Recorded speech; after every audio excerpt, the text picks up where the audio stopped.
Olá pessoal, sejam muito bem-vindos aqui ao meu canal. Sou Pedro Coelho e no vídeo de hoje eu vou tratar de uma outra e uma nova decisão em que o Supremo Tribunal Federal reformou, modificou o entendimento inicialmente estabelecido pelo Superior Tribunal de Justiça. Antes de abordar essa interessante questão, gostaria de pedir para os senhores, se não tiverem inscritos, se inscrevam aqui no canal, acione o sininho, já dá o joinha aí no nosso vídeo para divulgá-lo ainda mais aqui no YouTube e sempre que eu subir conteúdo novo, você vai ser devidamente notificado. E no vídeo de hoje eu vou tratar com vocês de um tema muito inusitado e interessantíssimo, que é norma penal em branco com complemento estabelecido por decisão judicial. Nunca vi isso, é muito raro de acontecer, mas foi justamente isso que foi abordado e analisado no HC 176-996 de Santa Catarina na Suprema Corte. Vamos entender o pano de fundo aqui do caso concreto que motivou a impetração desse habeas corpus. O que acontecia? O paciente desse habeas corpus, ele estava sendo acusado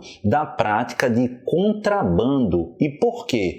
Porque o contrabando, tipificado no artigo 334-A do Código Penal, ele, entre outras situações, ele envolve fundamentalmente a atividade vinculada ao comércio, nesse caso específico me interessa, de mercadorias, de produtos, de itens que são considerados ilegais em território brasileiro. E em especial nessa situação envolvia a manutenção em depósito de uma espécie de camarões que era reputada ilícita e irregular no âmbito do direito pátrio. Só que a coisa não é tão simples assim.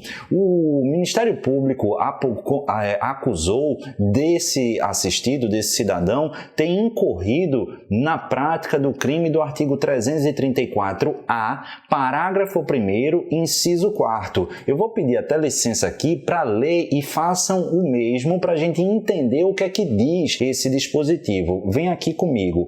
É artigo 334-A, parágrafo 1º do inciso 4º, que diz: incorre na mesma pena do contrabando, que é reclusão de 2 a 5 anos, aquele que vende, expõe à venda, mantém em depósito ou de qualquer forma utiliza em proveito próprio ou alheio no exercício de atividade comercial ou industrial mercadoria proibida pela lei brasileira. Então, segundo o Ministério Público, esse agente ele estava mantendo em depósito mercadoria proibida, que seria essa espécie de camarão. E que espécie é essa de camarão para ser proibida? É aqui que a gente tem a ideia. Perceba, quando o inciso 4º do parágrafo 1º do artigo 334-A, ele fala mercadoria proibida por lei brasileira, ele tem claramente a ideia de se estampar o quê? Uma norma penal em branco.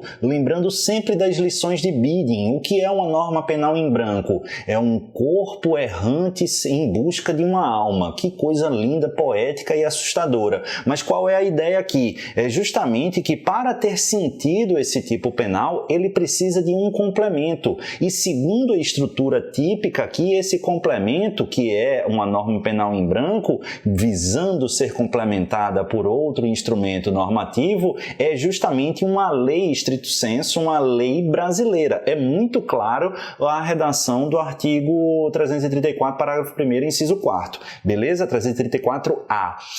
Só que o que acontece? Qual é a ideia aqui analisada nesse caso concreto? É porque, de acordo com o Supremo Tribunal Federal, esse complemento ele não estava previsto na lei, mas sim ele é produto de uma decisão judicial. Por quê? Porque houve uma decisão numa ACP, numa ação civil pública, determinando e culminando na expedição de uma circular do Ministério da Agricultura, Pecuária e Abastecimento. E nessa circular havia a vedação em relação a uma espécie de camarão, Plectus muleri, eu não sei o danado desses nomes aí não, mas é uma espécie, um tipo tipo de camarão. E esse tipo de camarão é que foi identificado, foi localizado, foi encontrado como manutenção em depósito por parte desse agente. Daí porque, para o órgão de acusação, Ministério Público,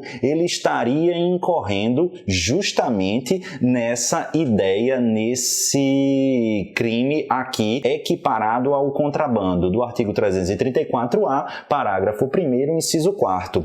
Esse entendimento ele foi refutado na primeira instância, mas o TRF da 4ª Região, ele deu razão ao Ministério Público Federal e esse entendimento de adequação típica perfeita foi ratificado no âmbito do Superior Tribunal de Justiça, mas conforme eu disse, não encontrou guarida no Supremo Tribunal Federal, que diz claramente que em relação ao tipo em questão, um complemento trazido por decisão judicial não tem o condão de se amoldar perfeitamente ao tipo penal, que exige complemento por lei brasileira. Então fica muito atento aqui. E outra coisa, fica esperto por quê? Porque o Supremo Tribunal Federal ele trancou o processo por reconhecer a ausência e carência de justa causa. Lembrando que a justa causa é um lastro probatório mínimo e que inviabiliza o recebimento da acusação em face do artigo 395, inciso 3º do Código de Processo Penal.